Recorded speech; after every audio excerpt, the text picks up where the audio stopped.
Welcome back to our flipped chemistry classroom. And today we're talking about the evolution of atomic theory. So just a quick reminder of where we left.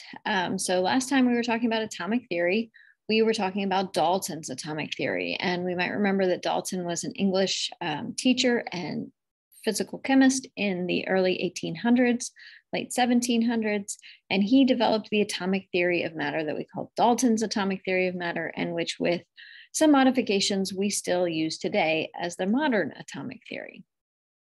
So Dalton's atomic theory had these 5 postulates: that all matter is composed of atoms, that atoms of an element are identical in mass and fundamental chemical properties, that they cannot be subdivided or destroyed, that a chemical compound is a substance that always contains the same atoms in the same ratio, and that atoms themselves do not undergo a change of identity in chemical reactions. They just rearrange to form one or more new compounds.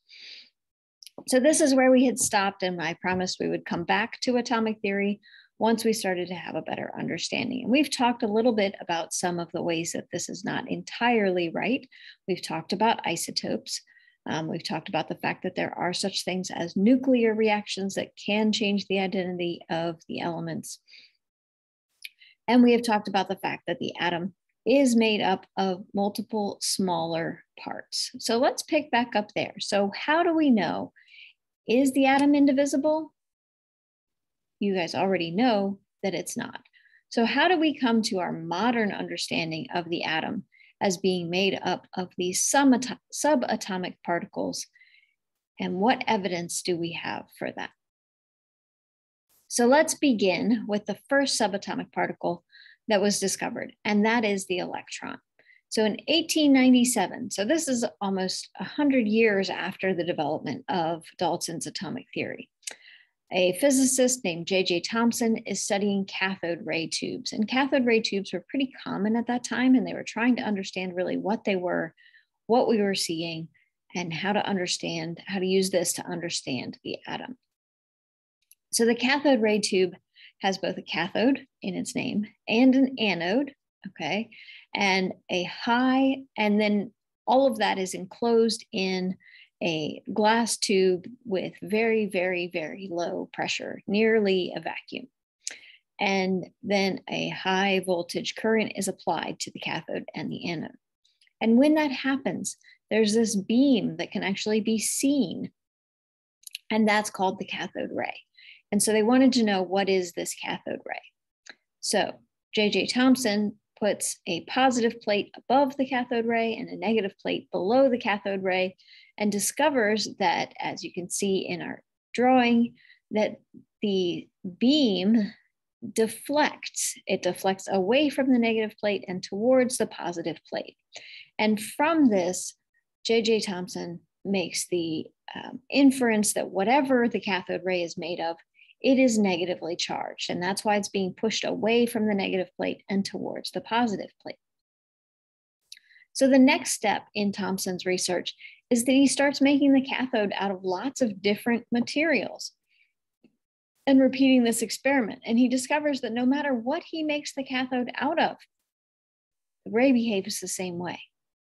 And so his conclusions from this study is that since all the cathode rays have identical properties, no matter what the metal or the element that the cathode is made of, all the elements have to contain these identically charged particles.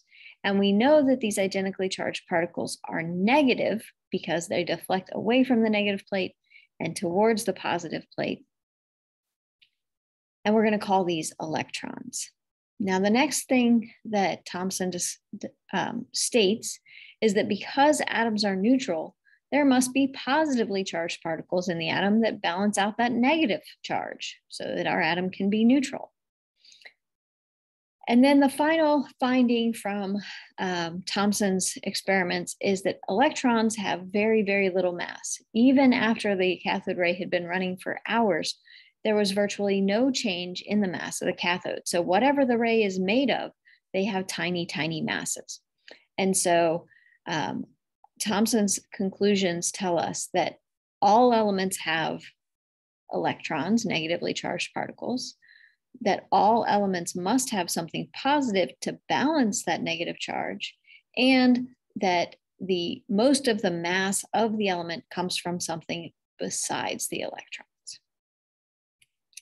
So Thomson puts all of this together into what we call Thomson's atomic model, so which you might know as the plum pudding model. So the plum pudding model, or some people might call it a chocolate chip cookie model, is the idea that you have this positively charged atom. So the positive charge is diffused across the whole surface of the atom, or the whole sphere of the atom. And then embedded in it are these little negative charges. So just like the chocolate chips embedded in a positive chocolate chip cookie, or negative plums embedded in a positive plum pudding. So this is Thomson's model. This is developed in 1897, and this persists for about a decade, till about 1910, when we have Rutherford's gold foil experiment. So Rutherford's gold foil experiment, Rutherford takes an alpha particle emitter. We know today that alpha particles are essentially just helium nuclei. They are dense and they are positively charged. And so he shoots these alpha particles at this very, very thin sheet of gold foil. And if the model of the atom is what Thomson thinks it is, that we have this diffuse positive charge and all these little negative charges, then we would expect that the alpha particles would go right through that gold foil, because there would be nothing concentrated enough for them to bounce against and come back. But that's not what Rutherford finds. What Rutherford finds is that some of those particles, instead of being just barely deflected or going through, hit and bounce right back towards the particle emitter. So what does Rutherford make of this? Well, if the positive charge was diffuse, it would go straight through. And if there were little positive particles, it might deflect a little bit here and there. So the fact that it's hitting something that is dense and positive tells Rutherford that all of the positive charge is concentrated in one really, really tiny spot. And so Rutherford, from these findings, from most of them going through, a few being deflected, and these very few that are greatly deflected, Rutherford says there must be a small, dense, positively charged portion of the atom. And so we call this the nucleus, because this is the center of the atom, and all of the positive charge is collected and concentrated there. His actual quote is that it's like howitzer shells bouncing off of tissue paper, which is howitzer shells are like cannon shells. So he's saying he's astonished by the fact that they're bouncing back. And this tells him that all of that positive charge must be concentrated in one central spot. So we go from Thomson's plum pudding model to Rutherford's atomic model. So Rutherford's atomic model concentrates all of the positive charge in the center in the very small nucleus. But notice that it still doesn't tell us anything about the electrons. Where are they? What are they doing? And so our model needs to continue to evolve. We can have a positive nucleus. We have a bunch of electrons in the atom, but we still don't know where the electrons are. We still don't know what's going on with the electrons. So this is where Niels Bohr comes in. Niels Bohr is a Danish physicist, and he's studying the atom.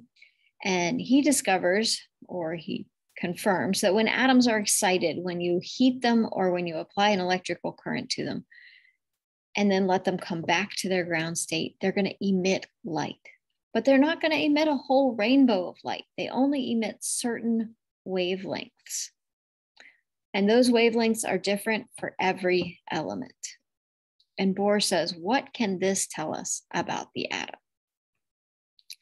So these excited atoms that emit light of only certain wavelengths. So the way we tell this is that we have a light source, we send it through slits and through a prism and onto a detector, and we can see that those wavelengths are different for every element. And so Bohr theorizes that the electrons must be restricted. They must only have certain levels that they can jump to, because that energy level requires the input of a certain amount of energy. And when it drops back down, it's going to give out that same amount of energy. And that energy is going to produce bands of light with definite wavelengths, with only certain wavelengths.